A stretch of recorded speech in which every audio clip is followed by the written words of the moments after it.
Dear friends, I welcome you for EPG Pathshala course on internal security, modules on disaster management. The current module is on role stakeholders in disaster management and role of stakeholders. During this interaction or during this discussion, we are going to highlight the importance of what is response and then which are the different stakeholders or role players in the response system at national level. As far response is concerned, we have already discussed the concept of disaster management cycle. When we were discussing disaster management cycle, we started disaster management thing by with an event which is happening and which is so called disaster. So the response system starts pre-disaster when we are going to evacuate people. So exactly the response system starts from that point. So response is comprised of number one, preparedness and emergency management after a disaster has taken place or event has taken place. So it's preparedness, emergency management comprised of search and rescue, relief and recovery. And within recovery, as discussed earlier, recovery is short term and long term. So especially up to short term recovery, where you provide some support to re-establish the facilities, life support system. During this discussion, we are going to focus all these stages, and that is comprised of response. So let's start with preparedness. For responding to a disaster situation, you have to be very well prepared. And as indicated earlier, or as we have already discussed, there are various responsible agencies which issue forecast, and based on those forecasts, they issue early warning. And early warning के basis पे we have to evacuate people, and for evacuation of the people, you have sufficient spaces to take them to those places, and during those evacuation shelters, you have to make necessary arrangements for their well-being during that time of evacuation. So to manage this entire process of evacuation and all those things, so you have to develop a number one, a system where proper early warnings are issued. So you have to strengthen your early warning system. Early warning system in case of cyclone, flood and all those things of late is based on satellite and remote sensing satellites. So when you are taking help of remote sensing satellites, your space program need to be very high quality. In India, we are fortunate enough that our space program is very high quality, and we are providing support not only to our Indian events, we are taking care of international level as well. So based on those early forecast, whatever we have issued, we issue early warnings, and responsible agencies are issuing that, and those are sending those messages that, like in case of cyclone is coming. So from there, the role of administration starts, and administration has to communicate that warning is coming and people has to evacuate. So you have to have important communication system, and communication system should be in local languages which local people shall understand. So number one, you have some forecasting system, robust forecasting system, you have good communication system, and then unless you prepare the community to accept your forecast and early warnings, people are not going to listen you seriously. So you have to build the capacity, that community based disaster management, you have to build the capacity of the community to take care of your early warnings. So for a robust early warning system, you have a disaster prepared community which can understand your early warnings. I will quote an example from Orissa cyclone in 1999. When early warning was issued by IMD, state government was very serious. They keep on issuing, but people were never serious, and they never believe that such a severe cyclone can happen. And we were unfortunately lost almost 10,000 people. That is the official figure. around that much. So this is the implication. You have to prepare community mentally to accept your early warnings, and that has to be done during your community based disaster management program, community disaster management, community preparedness programs for disaster risk reduction. So that is one part. Second part, under preparedness is because your agencies are going to respond. So you have to build the capacity of your response agencies. And which are the response agencies? Yeah, like your National Disaster Response Force, your State Disaster Response Force, your other agencies like police, home guard, civil defense, and all agencies who are in that frame of activities. So how to build the capacity of say response forces, NDRF and SDRF and other relevant agencies. So you have to, number one, provide them appropriate and sufficient equipments. So procurement of equipment is one thing. Number two, you have to provide them adequate training, capacity building of them. So training and capacity building and procurement of equipment is an integral part of your preparedness measures to respond effectively to at the time of disasters. Simultaneously, as indicated earlier as well, you have to build the capacity of the communities as well to respond during a disaster. So disaster preparedness is the key for your effective disaster response. Now come your emergency management. With this level of preparedness, your event has taken place. So in the first step after an event is that your search and rescue. So who is going to search and rescue first? So here comes the role of your community. Community is the first responder. So you have to build the capacity at preparedness level, at pre-disaster stage, so that they can take charge of the event. So you have to build the capacity of the community for search and rescue and relief. Simultaneously, you have to take assistance of your service response agencies like NDRF, SDRF and other agencies. So those are the agencies which will definitely take some time to reach to the affected places. So community will take care till that those response agencies are coming, and after arrival of those response agencies, they will start taking care of. So in case of an earthquake, for example, what is required? Buildings are damaged. Your community is not having those sufficient and sophisticated equipments. Under a debris of several tons, how a community is layman, a simple man is going to identify a person is there, or is he alive or dead? So here you require the sophisticated equipments, and those are available with response agencies. So response agencies will come after some time, and they will use either dog squad or cameras or other sophisticated equipments, and they will come to know that who is underneath this debris and is that person is dead or alive. If he is dead, it's okay, they will try to retrieve the body. If he is alive, they will definitely try to rescue him.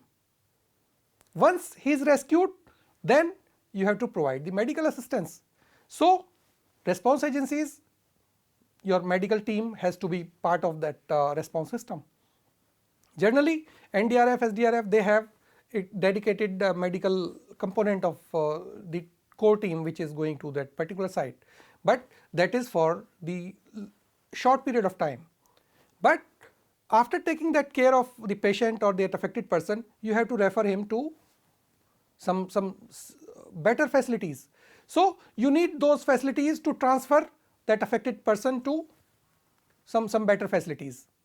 So you require other equipments like transportation vehicles.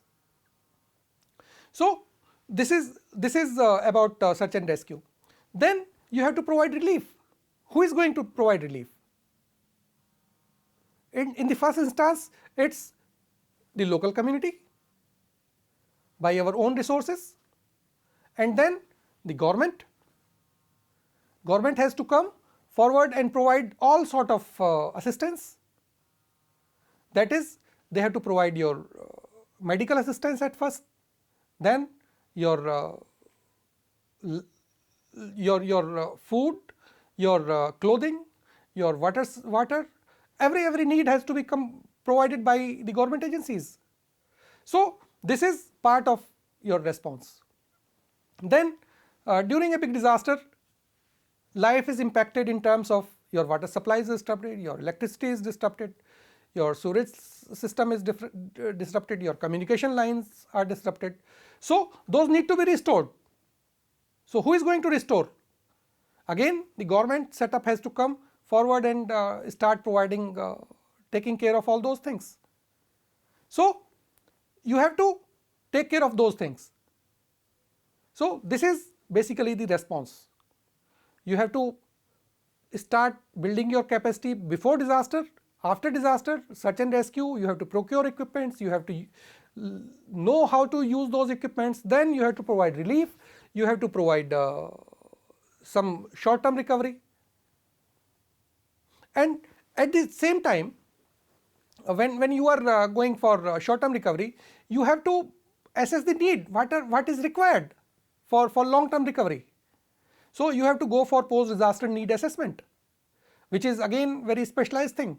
So you have to build the capacity of the system at pre disaster stage itself, so that we can identify what are the needs going to be. Post disaster surveys has to be done to identify the needs. So you have to go for PDNA, and again building capacity before disaster. If your system is not conducive to conduct post disaster need assessment, you have to go for higher international expertise. Again, it is going to be very effective, very costly. So, and then those international experts, they do not know so many things about the local system. So you have to be very careful. You have to plan, as we discussed in the earlier parts.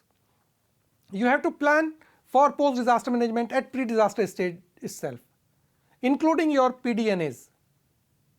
So once the needs have been identified, say certain amount of money is required, certain amount of resources are required, then governments has to intervene. As discussed earlier, central government or the national government has the supportive role, they provide the financial assistance.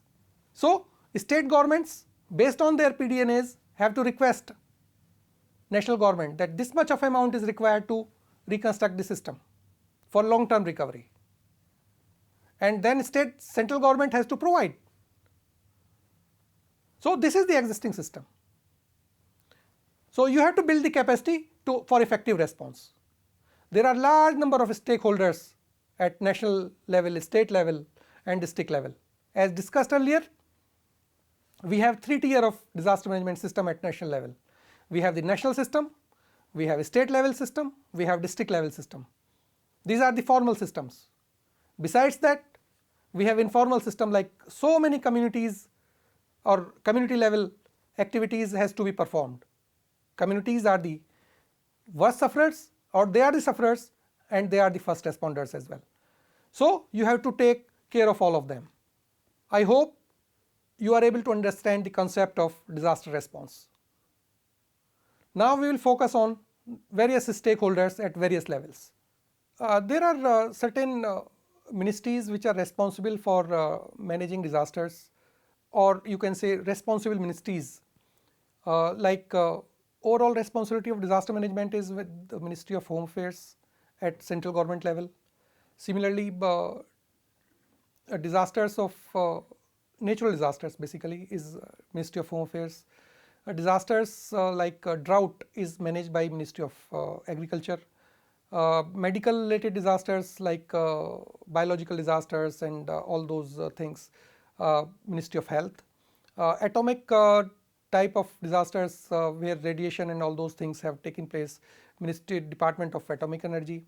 Then flood, Ministry of Water Resources, especially Central Water Commission is responsible for managing things.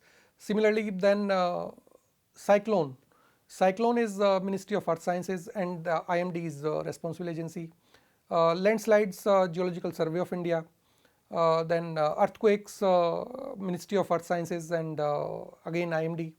Tsunami, It's INCOIS is the responsible agency for that. So various type of disasters are managed by respective ministries which are handling those type of activities, like road accidents are managed by Ministry of Surface Transport, uh, uh, civil aviation related disasters are managed by Ministry of Civil Aviation. So all those agencies are responsible for managing disasters falling under their sphere of activities. As far stakeholders at national level are concerned, uh, there are various prominent stakeholders at national level. The most important role is being played by disaster management division of Ministry of Home Affairs, as being the nodal ministry. Ministry of Home Affairs is basically the responsible agency for managing natural disasters, and within that the disaster management division is responsible for almost everything.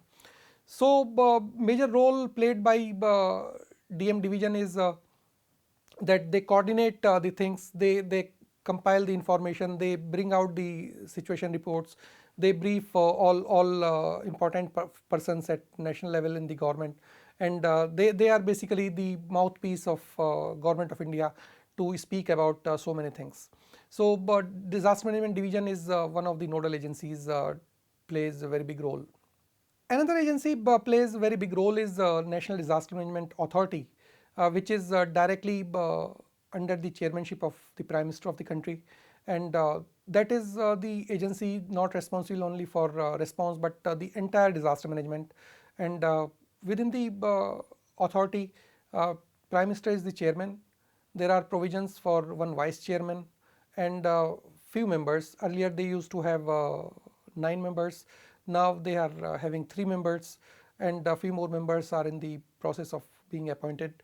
So NDMA is basically the agency of the government of India for policy planning and all those things. They have brought out a large number of guidelines for managing different type of activities related to disaster management. They have they are one of the nodal agencies, and they are the agencies which are changing the shape of disaster management at national level, and they have already played a very significant role in all spheres of disaster management at national level.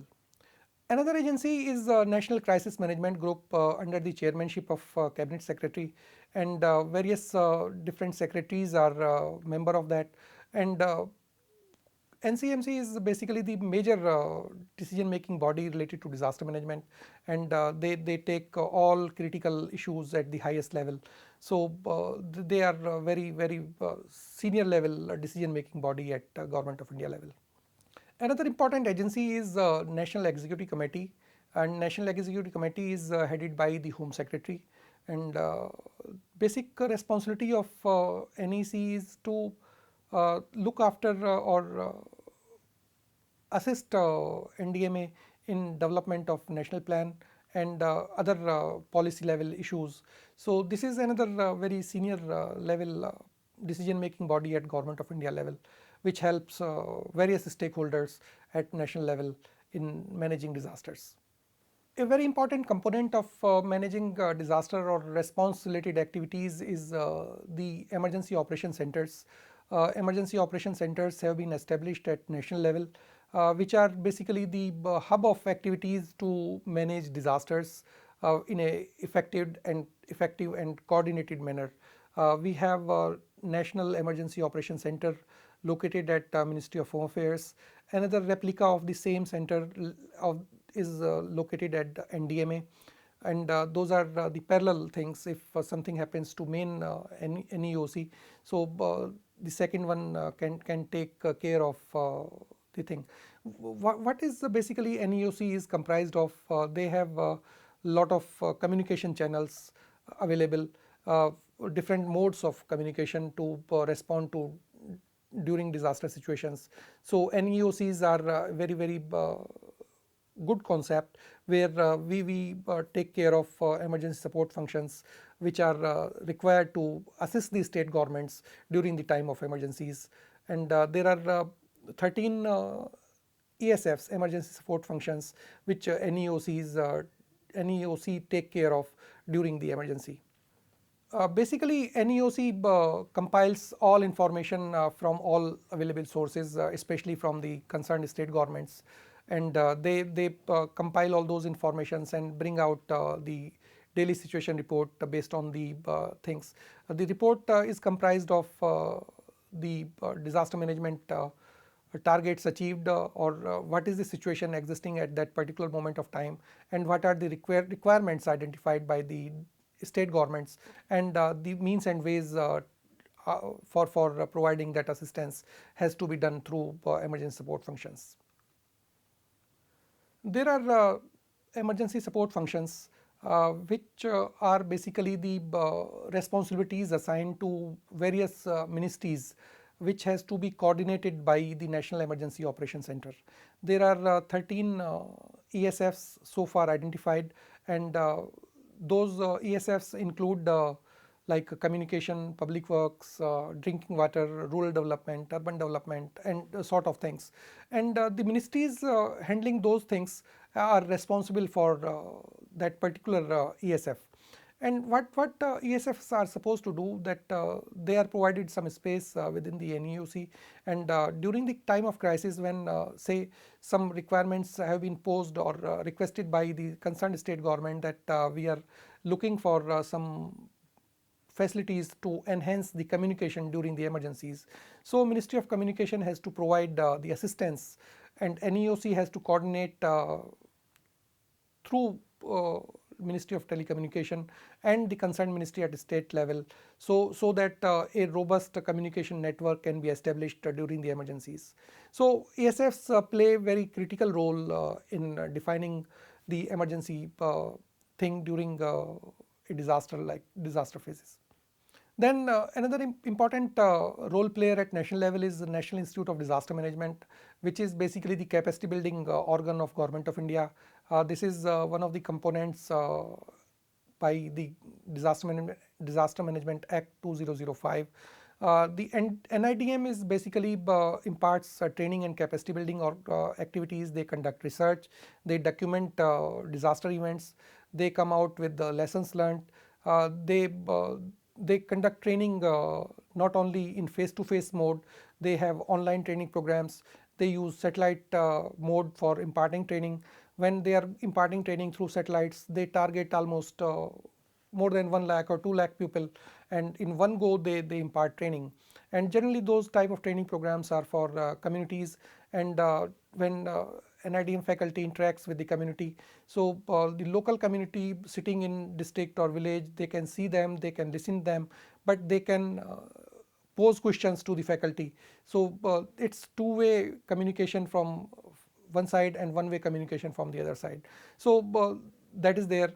NIDM is bringing out journals and all sort of activities, and NIDM has been able to impart training to larger chunk of stakeholders at national level, and they are very effectively implementing the agenda given to them by the Government of India. Not only that, NIDM is involved in capacity building activities, they are implementing various national level programs and projects. Like recently they are able to implement programs on capacity building of architects and engineers for earthquake risk mitigation. Those were where they imparted training, developed a cadre of trained professionals in earthquake engineering related things amongst engineers and architects, and those are the things. Besides that, NIDM hosts EAS. EAS is East Asia Summit Earthquake Risk Reduction Center, where they interact with the larger community in East Asia. Besides that, they host a large number of conferences and workshops and all those things. Recently, last year, they were involved with the other stakeholders in the government in organizing Asian Ministerial Conference, and in coming days they are part in organizing regularly. They are involved in organizing national platforms on disaster management.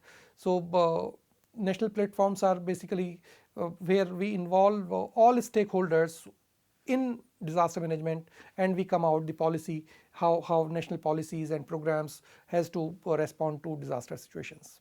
One of the major role player in disaster response is the National Disaster Response Force. Again, this is the agency which is directly related to response during disasters. And disaster NDRF, we do say, is again by the same act, Disaster Management Act 2005, they established. Basically, they are the compilation or combination of various paramilitary forces, and they have been trained in various spheres of disaster management, including collapsed search and rescue, collapsed structure search and rescue, uh, nuclear biological things, like flood thing, all how to rescue survivors during floods, and all sort of things. And they have been provided some sophisticated equipments like cameras and all those things, canine squad, and they have a large chunk of trained manpower for responding after the disasters. And NDRF has been instrumental in not only responding, but as indicated earlier, at preparedness stage itself. They are preparing communities for responding to disasters. They are going to respond to disasters in foreign countries as well. And especially NDRF got a lot of laurels, bring lot of laurels to the country after their work in Japan, after that triple disaster, when earthquake happened, big earthquake happened off coast in Japan, which triggered a big tsunami, and a lot of damage took place due to tsunami, and that tsunami triggered nuclear disaster. So NDRF is really one of the pioneering agency at national level, which has imparted a lot of activities and has given a shape to disaster response at national level. In earlier days, we were relying a lot on armed forces for disaster response, but after creation of National Disaster Response Force, our reliance on armed forces is reducing considerably, and it is hoped that NDRF will be able to fulfill all those requirements in coming years. And NDRF has really been instrumental in shaping the disaster response at national level. NDRF is having several battalions which are located at various important and critical locations throughout the country. As mentioned earlier, they have been specialized in collapse structure search and rescue, which is necessary for earthquake response. Similarly, they specialized in nuclear and biological things. So they are critically located almost all throughout the country, and based on their locations, like in northeast, they specialize in that earthquake search and rescue and all sort of thing. Similarly, they have developed the capacity of those battalions based on the requirements of the things, based on the requirements of the local things. At state level, we have almost a similar structure, and most of the things at state level have also been evolved by the same act of disaster management. But the major responsibility of managing disasters at state level is of that concerned Department of Disaster Management and Relief at state government, and concerned relief commissioner is the responsible officer at state level. So that is the department which takes majority of load in managing disasters. Similarly, at state level, they have state executive committee, they have state disaster management authorities, they have state, some of the states have state response forces, like SEC, as State Executive Committee, is chaired by the Chief Secretary. SDMAs are chaired by Chief Minister, and similarly they have another robust system. And many states have very effective and robust SDMAs, like Bihar, like Gujarat, like Odisha, like Assam. They have really very well functioning SDMAs, which has revolutionized the disaster management at a state level. So hats off to those states. Many states are really doing lot of work in disaster management, and this is the thing where communities have been trained by SDMAs, and this is the basic thing which we have to achieve at national level for robust disaster response and mitigation system. Similarly, at state level, we also have a state emergency operations center, which again coordinate the state level emergency support functions. At district level, we have DDMAs, District Disaster Management Authorities, again constituted under the same Act, Disaster Management Act 2005, and District Magistrate is the chairman of that. Similarly, we have a District Emergency Operations Center, or to say control room, which compiles all information, which activates the ESF at district level, and there are some other committees at district level which helps or assist district magistrate in managing the disasters. In addition to all these agencies which we have discussed, there are several agencies which help in managing the disaster or disaster response. The number one is like armed forces. Whenever the capacity beyond when the capacity of our response agencies gets limited due to certain reasons, so we call the armed forces for managing response effectively. Civil defense, home guards, fire departments, local police, and other similarly other agencies also play a greater role in disaster response, and all of them are basically the first responders. So they also play some role in disaster response at local level. If we talk about some long-term recovery, so rehabilitation and reconstruction are part of that.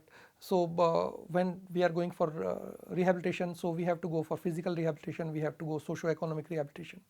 And similarly for under reconstruction stage, we have to go for building back better, so that our system can be robust and can respond in earlier next time of disaster, whatever is going to happen.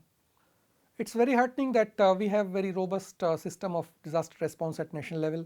As mentioned, we have national level agencies, we have state level agencies, we have district level agencies, but there are needs for strengthening the capacity of all those agencies. Like NDRF, they are having well trained cadre, but same thing can't be said with same confidence about SDRF and other agencies. So we have to build the capacities of all response agencies. We have to build the capacities of the communities in not only disaster risk mitigation and disaster risk reduction, but in disaster response as well. There are certain states which has already taken a lead, so we have to learn the lessons how they have taken lead in disaster, preparing the communities for disaster response, and we have to inculcate the same culture in at all states at national level. Then we have to involve local bodies like panchayats and municipal corporations and all of them, so that we can have a lot of representative of communities available there, and communities generally listen to their own people. So we have to take the assistance of all those elected representatives. Simultaneously, we have to build the capacity. We have to build the capacity of emergency operation centers. We have some very good emergency operation centers, but we have to build, make all emergency operation centers at various levels, including district, state, and national level of same level. Besides that, there are so many things which we require for good response, like improving communication and so many things. So we have to look for effective response holistically, so that we are able to manage our response system effectively. Thank you.